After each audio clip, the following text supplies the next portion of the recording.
stand here, ladies and gentlemen, not for a debate, but for the future of all these students here. Academic tracking can help them all. Academic tracking will help them grow and become powerful leaders of their nation one day. Not just the ones put in higher classes, but also the ones put in lower classes. Because we believe that by the end of their high school career, they will be ready for college, and they will be equally ready because they will have had special teachers and special aid for them to grow and to become as ready for college as those in the top classes. Now, I think that the biggest clash in this debate is going to be what works better, tracking or detracting. That's why I will be showing you why tracking works better than detracting, and why detracting does not work at all in the third constructive argument given by our team. First, I'm going to defend the attacks made on our case and explain our arguments. Then I shall attack their arguments and their case. Then moving on to construct my own arguments. Well, first of all, they said that our first argument that students feel bad, then they said that why compete when you've already lost when you put into these lower programs, especially for primary students. But what they don't understand about primary tracking, it is not separating the classes by who's smarter or not. It's by ability, how they learn. It's not who's smarter, it's that this one is visual learners, so we'll group with visual learners. So he will be taught in a different way, and that's why he will achieve greatness, he will achieve more than if he was combined in class. So primary school is not tracked the same way as in high school. It's not even called tracking, it's called ability grouping.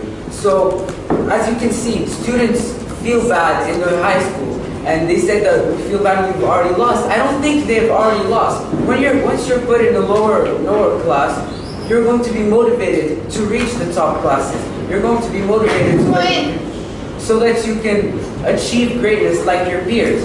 And you will be taught by a special teacher, and your needs will be catered much better than if you stayed in classes with the top students who will make you feel bad, and nobody will care about you. Because how much ever work you put in, how many grades you get, you will never become like those top students. So you'll be encouraged and you'll drop out of school because there's nothing to do. You'll never achieve top of the class. You'll never feel satisfaction, or your teacher will never reward you. That's because there will always be someone who's better than you. With academic tracking, these lower students will feel better. They will be catered. The students will feel, their teachers will teach them better, and that is why they will get better results and they can work their way up. It is not a wormhole once you're in those lower tracks. You can go up, which the negative team does not understand. Yes. How are you ever supposed to advance to a higher track when you're being taught slower by lesser teachers and a watered-down curriculum? You are not being taught slower by lesser teachers. You are just being taught in a different way so that you can understand, and at a pace that you can understand it.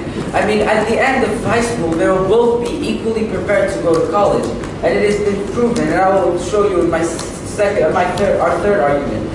So now moving on to the second argument, they said that their facts are better than ours. Well, I don't think they read the Kenya article really well, because the study conducted in Kenya was that they took two schools. One, they applied academic tracking, and the other, they did not apply academic tracking. And so by the end of the year, they kept doing these tests, both oral tests and written tests, so that they can see which one grew or which students were better. And they found that in the academic tracking school, they were better by one whole percentile. And that is not just the top students, but it was also on the bottom students.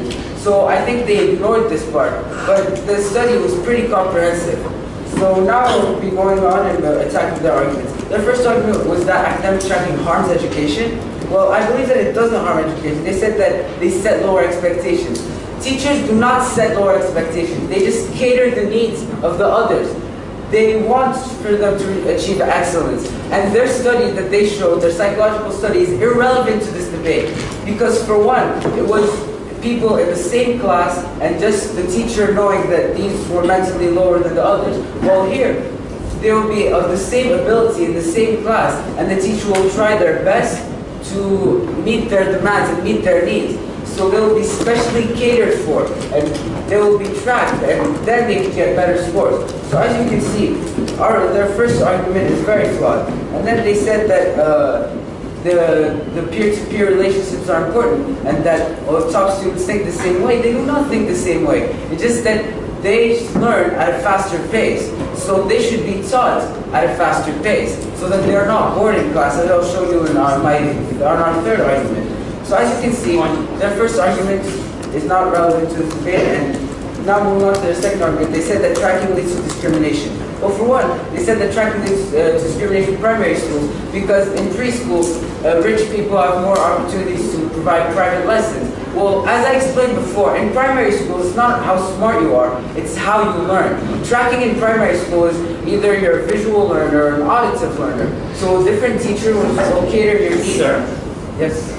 In your initial model, you said it would be based on student performance. Instead of defending that, you presented a new model that's based on your style of learning. What exactly are you defending in this debate? The student performance, the thing about student performance was for high schoolers. This is the secondary and primary school. In primary school, all academic tracking is by ability. If you're more of an auditive learner, you'll be taught with other auditive learners. So they do not understand tracking in primary school. And as you can see, there is no discrimination in primary school. Furthermore, we said that they will be taken by random, which means that at the end of the day, at the end of class, when they will know that they've chosen how many people that will go to higher classes, they'll choose the people that achieve the scores to get to the higher classes randomly. They will not, like for example, there was a study that you have to score over 90 to go to an AP class, and 97% of those whites who scored above 90 went to the AP class, and 57 of the Mexicans who scored above 90 went to the AP class. Like this, people who scored above 90 they'll be chosen randomly. Now on to my second argument, which says that detracting is harmful to the education, because there are three main disadvantages to academic tracking. One is that the teachers, they feel that they can't teach a wide range of students like this. They feel that the slower students are being pressured and they're not learning enough. So teachers cannot return the pace of the class enough to allow slow students to keep up or give the kids the individual attention they need. If teachers answer faster students' questions very briefly to avoid boring most of the other students, they give slower students questions the same treatment so they can return the main lesson. The second disadvantage of detracking is that they have to change the standards. For example, for this is a teacher who had combined class. The advanced group were graded at a different standard. So as you can see, on the same thing, an advanced student did not give a topic sentence in his essay. He was graded by 1 point lower. But the slower student who did not provide the topic sentence did not do anything. Last is that lower intelligent people are being bored in class and they're disrupting the class. So the teachers have to stop them and punish them. So that is very bad for the education. So as we believe that Team Morocco has provided a better case, we should vote for it.